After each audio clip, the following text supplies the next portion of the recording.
nervous because I'm here now. Welcome in, everybody, to another episode of 410 Sports Talk. I'm Glenn Martin here with my co-host James Haskell.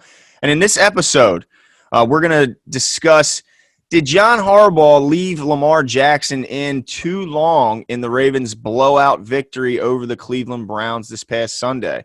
But before we get into it, make sure you take the time to click the subscribe button and the like button. And if you're interested in interacting with us further, check out our Patreon. But let's get into it. So, Jimmy, he was asked in the press conference today, John Harbaugh was, what was the thought process behind that? And his answer was, well, this is the National Football League. You look around the league and you won't see too many teams pulling their starting quarterback out of the game with 10 minutes remaining. So he's not backing down. He almost doubled down on his claim, or he doubled down on the fact that he's not going to be swayed by this criticism by the public, right. And he's going to do what he thinks is best. What'd you think? So my only rebut to John would be, not only were we up, but Stanley had gotten hurt, and so you're leaving Lamar in there with a backup left tackle, which is also concerning. However, I will also say this: John Harbaugh was born with a football in his arm and has watched, ate, and slept football for his entire life. Mm-hmm. So if I'm him, I'm not trusting media pundits either. I'm trusting myself. And so I think that John valued the reps at that point and saying, look, we had no preseason. We want live action reps. We want to, work some things, work some kinks out, and grease the skids as much as we can here. Since we didn't have much of a runway as far as preseason goes, any at all, and to kind of use that time and get as much as they can out of it. And then on top of it, like you said, it's the National Football League. You never know what can happen. So if you had to ask me, I'm okay with it. Now, would I be saying the same thing if Lamar got hurt? Probably not. No. But that's why we're in the media and John's the coach. That's true. But let me just give my take on this.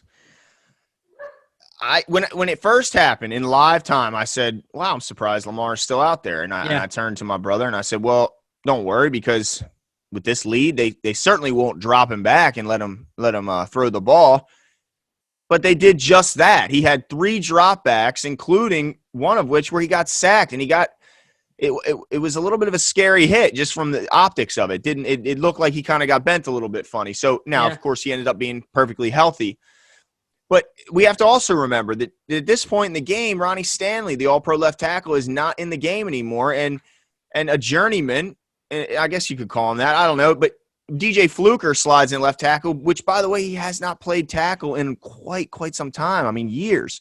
So you have a journeyman left tackle in a game in which you're already dominating. There's John can say that, look, this is the NFL, but look, this also isn't the MLB. And when you take out your starting pitcher in baseball, you can't put him back in, but you can in football. So let's not act like if you take Lamar out and for maybe something fluky happens, maybe one of our running backs fumbles the ball, they scoop and score, or something crazy to where the score gets a little bit more in reach, then you put Lamar back in. It's not like you can't put him back in. So right. I don't really understand the logic in keeping him in. And honestly, I think the only reason he did it is because John's such a player's coach. He probably, maybe he went to Lamar, and maybe Lamar was like, I wouldn't mind for getting a couple more yards and getting that 153.1, because you remember he missed a perfect rating by just 1 point. And you might say, no, he's not doing it. John is a player's coach. There's a reason Brandon Carr started all 16 games for us last year, despite the fact that he clearly was limited in his snap count.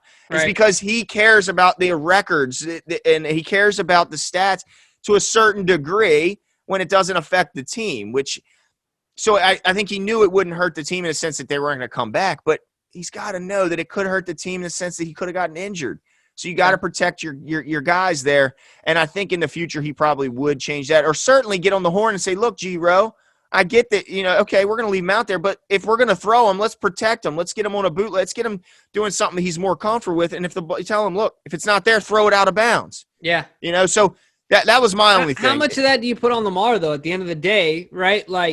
Well, Lamar's a player. He's just like every other player. I know that, but you've got to understand No. I'm not talking about being out on the field, but taking the sack. At some point, you got to know the context of the game where you're at. Just chuck that thing. You know what I mean?